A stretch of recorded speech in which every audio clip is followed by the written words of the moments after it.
शहजाद, मैं शुरुआत कर रही हूं आपसे। ये जो राहुल गांधी आजकल कह रहे हैं कि भाई 10 इंजन में 10 सिलेंडर हैं, उसमें से 9 सिलेंडर काम नहीं करते या उन्हें शामिल नहीं किया गया, 1 सिलेंडर से देश चल रहा है, पिछड़ों से, एससी से, एसटी से अन्याय हो रहा है इस देश में, गलत कह रहे हैं, सही कह रहे हैं? मुझे तो लगता है कि राहुल गांधी ने उनकी पार्टी में किस प्रकार से एक ही सिलेंडर, परिवार के सिलेंडर पर काम होता है, ये उन्होंने बता दिया। वरना राहुल गांधी जी, वो कहते हैं ना, प्रैक्टिस बिफोर यू प्रीच।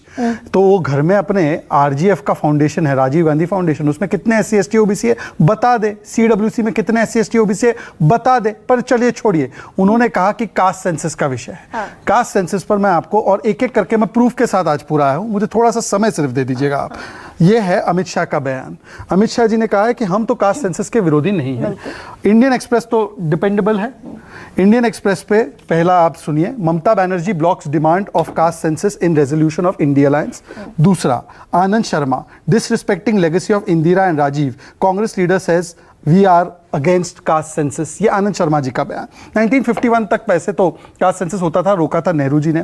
1961 में उन्होंने पत्र लिखा था, आरक्षण के खिलाफ बोला था कि सेकंड क्लास बन जाएंगे। 70 to 80 मंडल का विरोध किया। 91 में राजीव गांधी खड़े होकर उन्होंने मंडल का विरोध किया। उसके बाद 2004 से 14 तक कास्ट सेंसस कराने के नाम पर 5000 करोड़ रुपए खर्च तो हुए।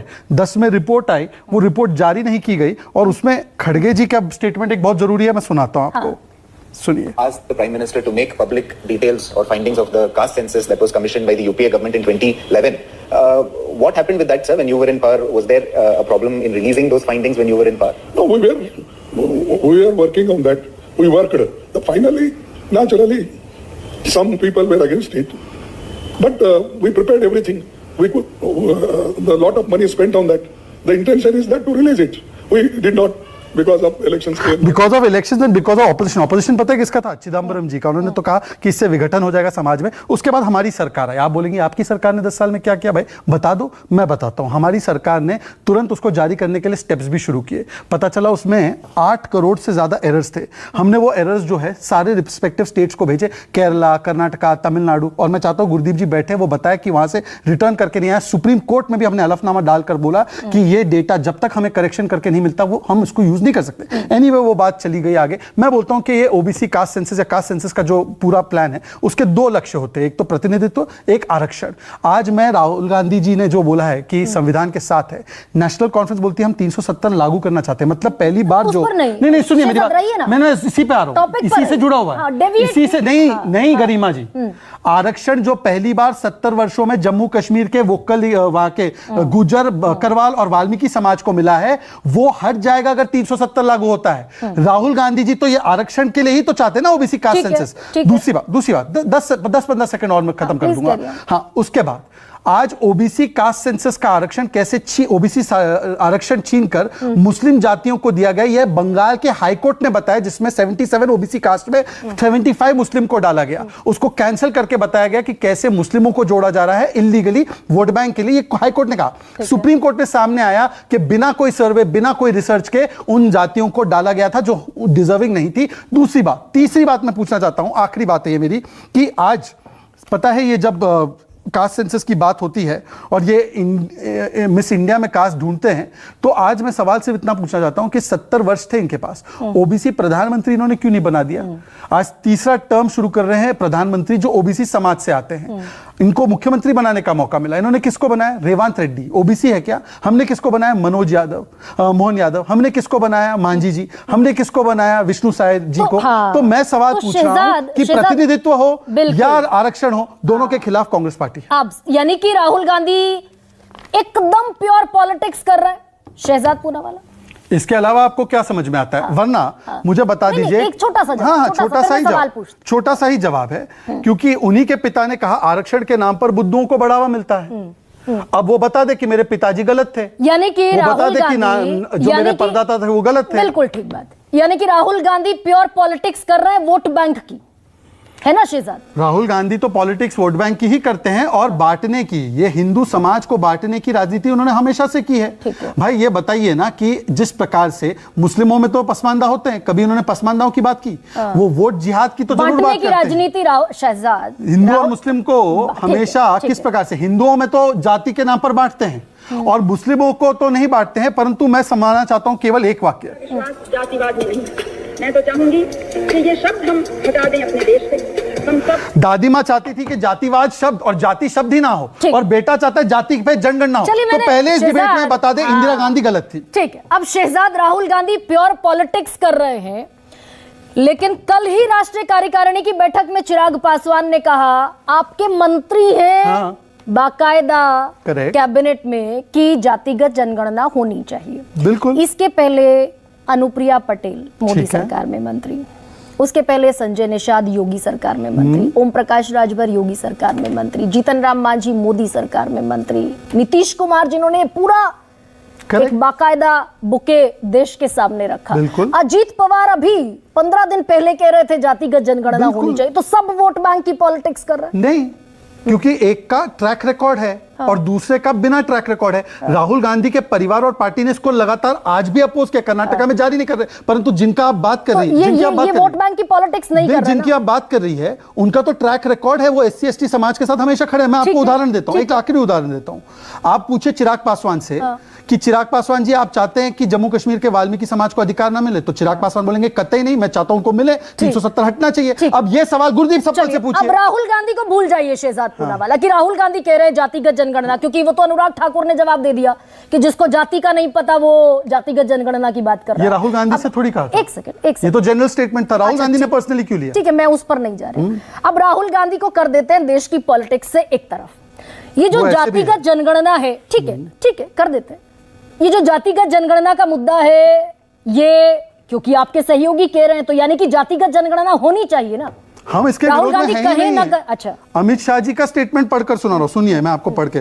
BJP is not oppose to caste census says Amit Shah. मेरी तो क्या हैसियत है, अमित शाह जी ने बोल दिया है। हाँ, और दूसरी बात ये भी मैं बोल दूं आपको कि कास्ट सेंसस के बाद वाली जो स्टेप है, प्रतिनिधित्व और आरक्षण, वो देने का काम भी बीजेपी नहीं किया है। मेडिकल सीट्स में 27% किसने दिया भाई? कास्ट ओबीसी कमीशन को कॉन्स्टिट्यूशनल स्टेटस किसने दिया? पहली बार ओबीसी के प्रधानमंत्री को 1 नहीं 3 टर्म करने का मौका किसने दिया? बीजेपी ने दिया। जब ये लोग सिर्फ एक ही, अच्छा बाकी सब छोड़ दीजिए, ये संविधान सभा की मीटिंग हुई कल, याद है आपको, जहां पे गए थे राहुल जी, संविधान सम्मान सम्मेलन में संबोधित करने के लिए प्रयागराज पहुंचे जननायक राहुल गांधी, और उनका स्वागत पता है किसने किया? अविनाश पांडे, काशी के राय, प्रमोद तिवारी, आराधना मिश्रा, राजेश तिवारी। भाई इसी में आप जोड़ लेते किसी को? नहीं, बिल्कुल ठीक है, इसी में जोड़ लेते भाई। स्वागत सवाल, मैंने तो राहुल गांधी को राजनीति से ही दरकिनार कर दिया। मैं तो ना, एक सेकंड शहजाद, मैंने राहुल गांधी को देश की पॉलिटिक्स से बिल्कुल दरकिनार कर दिया। अब मैं आपसे पूछ रही हूँ, जातिगत जनगणना अमित शाह भी कह रहे हैं होनी चाहिए और आप भी कह रहे हैं होनी चाहिए, होनी चाहिए, होनी चाहिए, ये कह हम रहे इसके हैं। विरोध हमने बिहार में हम नहीं कराया। बिहार में मैं आपको ये भी डेटा दे देता हूं, बिहार में जब तक हमारी सरकार थी अगस्त 2022 तक, जून 2022 में नीतीश बाबू और हम एक सरकार में थे, हमारी कैबिनेट ने 500 करोड़ रुपए आवंटित करते हुए इसका ऑर्डर दिया, फिर असेंबली में हमने इसको सपोर्ट भी किया, फिर वो जातिगत सर्वे जो है वहां पे हुआ, हमने करवाया। कर्नाटका में हो रखा है, गुरदीप सप्पल जी उस पर कुंडी लगाकर बैठे।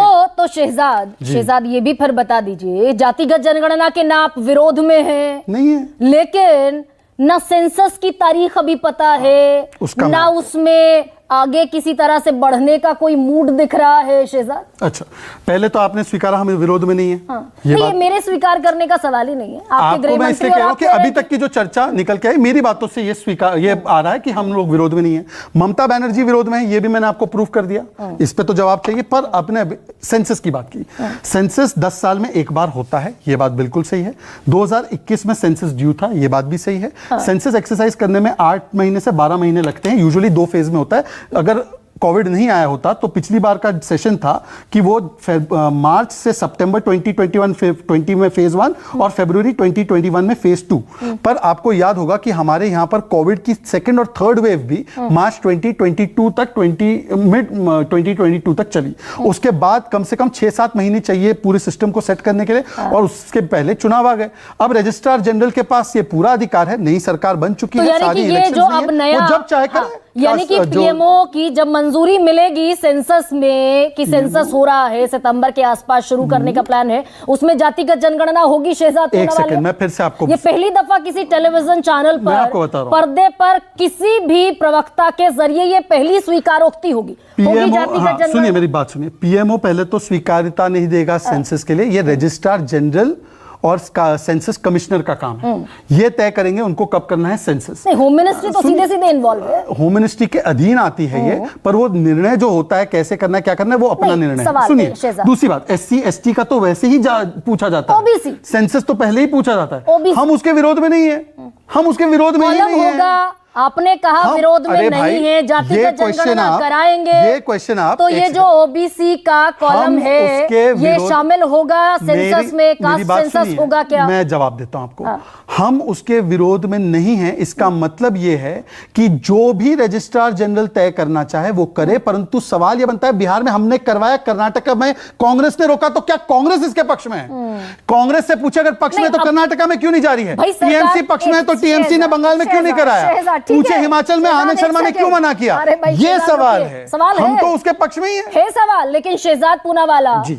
बीजेपी के ऑफिशियल प्रवक्ता मैं आप, ऑफिशियल नेशनल और मैं ऑफिशियल प्रवक्ता से ही सवाल पूछ रही हूँ कि है। सितंबर में जो प्लानिंग है सेंसस की, उसमें कास्ट सेंसस में ओबीसी का आंकड़ा वैसे ही अकोमोडेट होगा जैसे एससी एसटी का होता है। अगर ये आप उसके फेवर में है और उसके खिलाफ नहीं, अच्छा, होगा क्या? मैं आपसे बस हाँ या ना मैं जल्दी। आपको हाँ या ना में इसलिए जवाब नहीं हो सकता। अभी आपके एक कॉलीग 6 बजे का शो एंकर कर रहे थे, परसों वो मुरादाबाद जाएंगे, आप मुझे हाँ या ना में जवाब दे सकती हैं? दे सकती हैं? आपके कॉलीग है, आपके साथ चैनल में है, आप थोड़ी प्रिडिक्ट करेंगे वो राजीव रंजन कहां जाएंगे।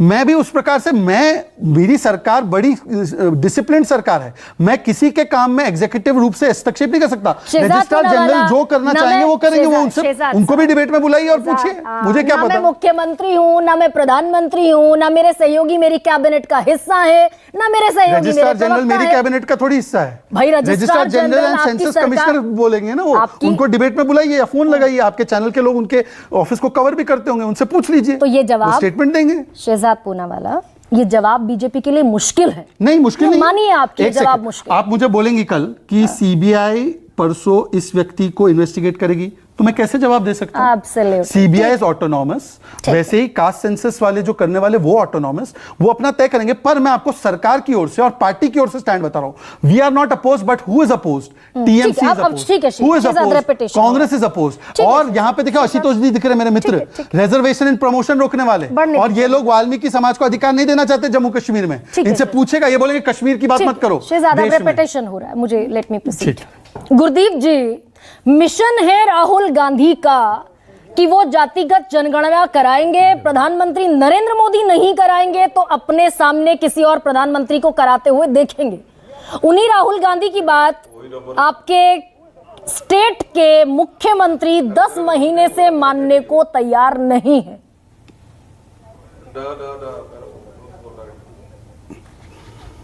गुरदीप जी,